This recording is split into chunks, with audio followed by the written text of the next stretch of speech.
নমস্কার। আজকের এই পর্বে আমরা একটা বেশ জটিল বিষয়কে একদম সহজ করে বোঝার চেষ্টা করব। সংস্কৃত ভাষার অন্যতম কঠিন একটা অংশ হল এর ক্রিয়াপদ। কিন্তু জানেন, এর ভেতরেই কিন্তু লুকিয়ে আছে এক দারুণ যুক্তি আর প্যাটার্ন। চলুন আজ সেই কোডটাই ভাঙা যাক। সংস্কৃত ভাষায় ক্রিয়ামূল বা ধাতু আছে প্রায় ২,০০০। হ্যাঁ, ঠিকই শুনছেন, প্রায় ২,০০০। ভাবা যায়? এই সংখ্যাটা শুনলেই তো মনে হয় এটা শেখা প্রায় অসম্ভব একটা ব্যাপার।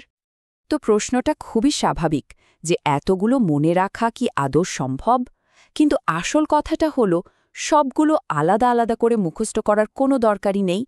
এর পেছনে একটা দারুণ সিস্টেম কাজ করে, আর আজ আমরা সেটাই খুঁজে বের করব।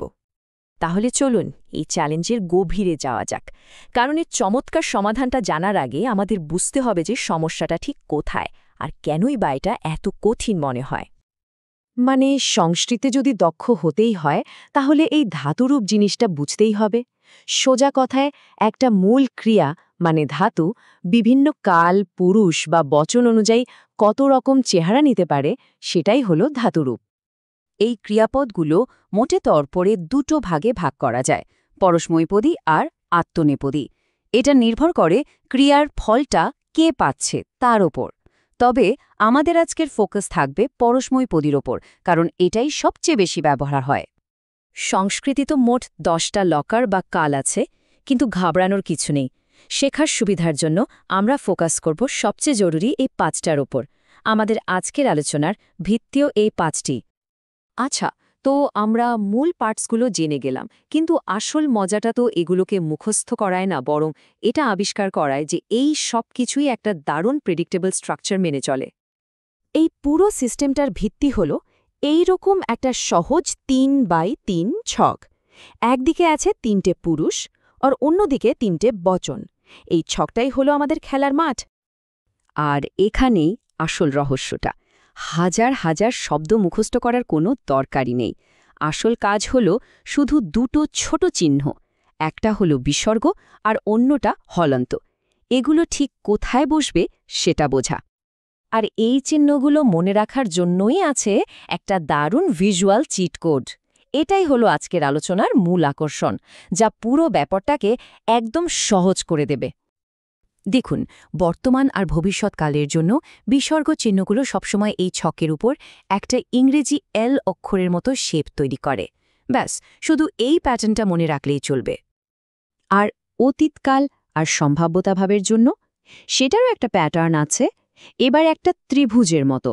এই ত্রিভুজটা সব সময় ছকের এক বচনের কলামে তৈরি হয়। এই ত্রিভুজের নিয়মটাও কিন্তু একদম পাকা। শুধু দুটোর মধ্যে একটা ছোট্ট পার্থক্য আছে, যেটা দেখলেই বোঝা যায় কোনটা কোন কাল। একটাতে 3টে বিন্দুতেই হলন্ত, অন্যটাতে 2টো হলন্ত আর একটা বিসর্গ। আর সবচেয়ে গুরুত্বপূর্ণ ব্যাপারটা কি জানেন?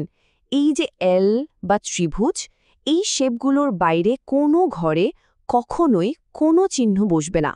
এই একটা নিয়ম জানা থাকলেই অর্ধেক কাজ শেষ। অনেক তো থিওরি হলো, এবার চলুন একটা বাস্তব উদাহরণ দিয়ে দেখি যে এই কোডটা আসলে কতটা কাজের। এই দেখুন, পট ধাতু বা পড়া ক্রিয়ার বর্তমানকালের পুরো রূপ। প্রথম দেখাতে বেশ ভয়ঙ্কর মনে হতে পারে, তাই না? মনে হচ্ছে কত কিছু মুখস্থ করতে হবে। কিন্তু এবার দেখুন মজাটা। যেই আমরা আমাদের এল প্যাটার্নটা এর উপর ফেলছি, ম্যাজিকের মতো ঠিক ঠিক মিলে যাচ্ছে। দেখুন, প্রত্যেকটা বিসর্গ ওই এল শেপের মধ্যেই আছে, এর বাইরে একটাও নেই। একই জিনিস ঘটছে অতীতকালের ক্ষেত্রেও। আমাদের ত্রিভুজ প্যাটার্নটা একেবারে নিখুঁতভাবে বলে দিচ্ছে কোন কোন জায়গায় চিহ্ন বসবে। এই প্যাটার্নটা জানা থাকলে ভুল হওয়ার সুযোগই কমে যায়। ব্যাপারটা হলো, এই যে প্যাটার্ন, এটা কিন্তু কোনো গোপন জিনিস না। এটা একেবারে চোখের সামনেই লুকিয়েছিল, শুধু দেখার মতো করে দেখতে হতো। আর এই সহজ ভিজুয়াল কৌশলটাই একটা কঠিন মুখস্থ করার কাজকে একটা সহজ খেলায় বদলে দেয়। তাহলে এই পুরো আলোচনা থেকে আমরা কি টেকঅ্যাওয়ে নিতে পারি? এটা কি শুধু সংস্কৃত ব্যাকরণের একটা ট্রিক? না, একদমই না। আসল শিক্ষাটা হলো, যখন আমরা কোনো বড় আর জটিল জিনিসকে ছোট ছোট অংশে না দেখে তার ভেতরের সিস্টেমটা বোঝার চেষ্টা করি, তখন অসম্ভব মনে হওয়া কাজটাও কিন্তু সম্ভব হয়ে যায়। সেটা ব্যাকরণই হোক বা কম্পিউটার কোড। আর এটাই আমাদের আজকে শেষ প্রশ্নে নিয়ে আসে। আচ্ছা, আমাদের চারপাশে এমন আর কত জটিল জিনিস আছে যার ভেতরের সহজ প্যাটার্নটা খুঁজে পেলেই হয়তো পুরো ব্যাপারটা জলের মতো সোজা হয়ে যাবে? একটু ভেবে দেখবেন।